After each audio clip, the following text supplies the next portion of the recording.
Well, hi there. My name is John Teng, and I'm the founder of Midlife Magazine. And today I want to talk to you about the National Suicide Prevention Lifeline. This is a toll-free number that's available 24 hours a day, 7 days a week, with over 160 call centers around the country. For yourself, for a loved one who you're trying to help understand a difficult experience that they're going through, these people are available to help, metaphorically speaking, talk you away from the cliff.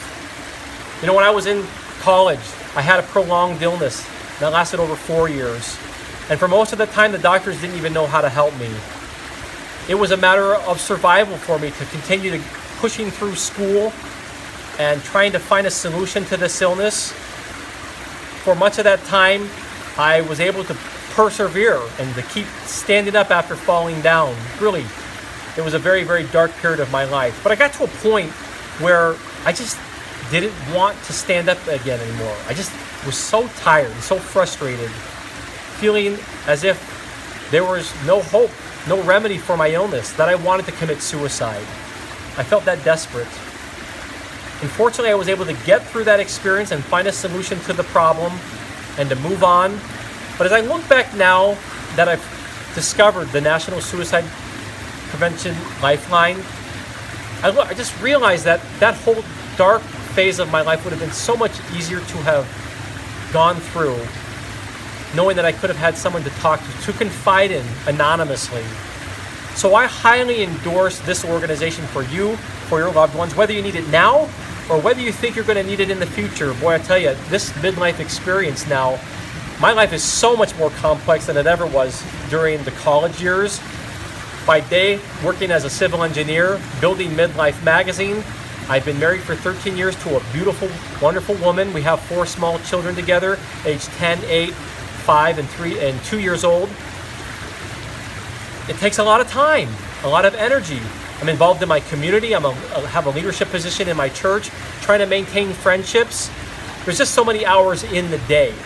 And just as I embark on this midlife experience, I know that there are choppy waters ahead. And I'm so grateful now that I have this resource to lean on to help me through a desperate circumstance.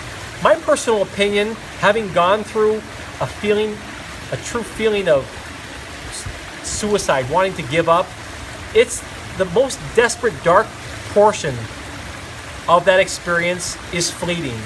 And if you could just pick up the phone and talk to someone and help put your experience in perspective. That's what they can do. They can help put things in perspective for you. See the bigger picture. You can walk away from that call realizing that there hopefully is a bright future ahead for you. Had I done something drastic during those college years, all the wonderful experiences I shudder to think I would never have been able to enjoy. I live a charmed life. I have a beautiful wife, wonderful children. I've been around the world. I see great things. I get to experience wonderful things. And that's the same thing for you. When we're in that moment of desperation, you really don't see the big picture. You have the blinders on, and it's that desperate feeling. But now having this resource with the National Suicide Prevention Lifeline, you can get that perspective and then move on and find resolution, hopefully, to your problems and realize that there are many wonderful, bright days ahead for you. The National Suicide Prevention Lifeline. I'm John Teng, and this is Midlife Magazine.